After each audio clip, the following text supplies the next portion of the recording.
आवाज़ की दुनिया के दोस्तों, आप सभी को मेरा बहुत बहुत प्यार। कहते हैं दोस्तों, कभी कभी सुबह का भूला अगर शाम को आ जाए तो उससे भूला नहीं कहते। कहते हैं दोस्तों, हम आजकल के युग में सभी अपने बुज़ुर्गों का सम्मान करना पसंद नहीं करते, बल्कि बेकार चीज़ों की तरह सोचते हैं कि वो एक घर में पड़ा रहे। ये कहानी है सोनम नाम की एक लड़की की दोस्तों।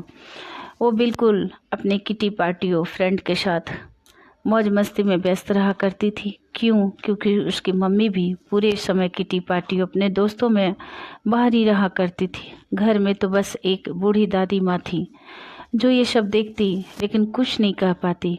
कभी कभी तो अपनी बहू को टोकती, अरे बहू घर में रहा करो, कुछ सोनम को अच्छी बातें सिखाया करो, उसे खाने बनाने में सिलाई बुनाई कुछ तो सिखाया करो। तो उसकी बहू ने कहा, अरे माँ जी, आप क्या जाने ये सब आधुनिक तौर तरीके, आप पुराने ज़माने की है, बस खाइए और एक कोने में पड़े रहिए। तो बेचारी दादी माँ कुछ नहीं कह पाती थी। एक दिन की बात है, सोनम की मैट्रिक की परीक्षा थी। वो होम साइंस का सब्जेक्ट था। कहते हैं दोस्तों, पैसे से हर चीज़ नहीं खरीदी जा सकती।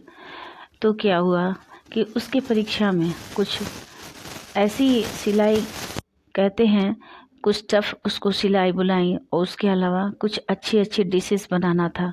तो सोनम की फ्रेंड ने आकर कहा कि अरे सोनम, कल हम लोग का प्रैक्टिकल का एग्ज़ाम है और पता है बाहर से एक्सटर्नल आ रहे हैं, वो खुद चीज़ चेक करेंगे और अपने सामने जितनी भी सिलाई बुनाई या जो भी डिशेस बनाना है खुद ही बनवा के देखेंगे। तो सोनम ने कहा, डोंट वरी, बी हैप्पी। अरे मेरे पास पैसा है यार, मैं तो खरीद के जितनी भी डिश है ले जाऊंगी।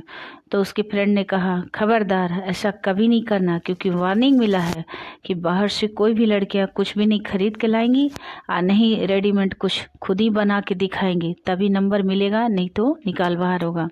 सोनम रोने लगी, समझ में नहीं आया। तभी उसकी दादी माँ आई तो बोली, क्या हुआ बिटिया?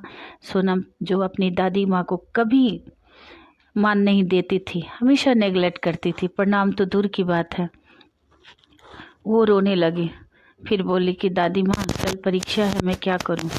उसकी दादी माँ ने कहा, अरे बेटा, तो रोने की क्या बात है, तुम अपनी माँ से कपड़ा लेके आओ, धागा लेके आओ, मैं तुम्हें बताती हूँ।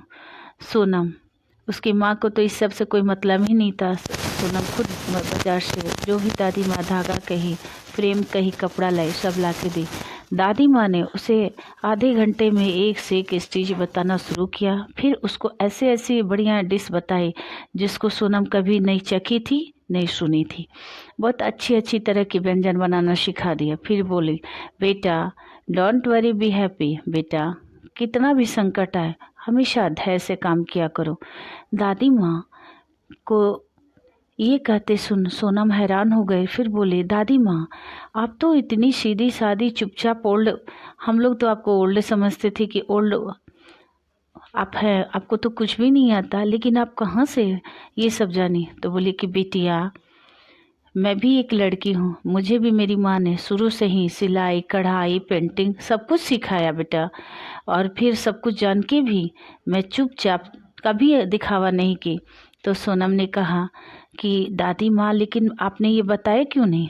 तो दादी माँ ने कहा, बेटा, जो ज्ञानी होते हैं वो कभी दिखावा नहीं करते, दिखावा तो वो करते हैं जिन्हें बिल्कुल नहीं आता। सोनम पहली बार अपनी दादी माँ को पैर छू के प्रणाम की और कल परीक्षा में जाकर बिल्कुल बोल्डली से जो भी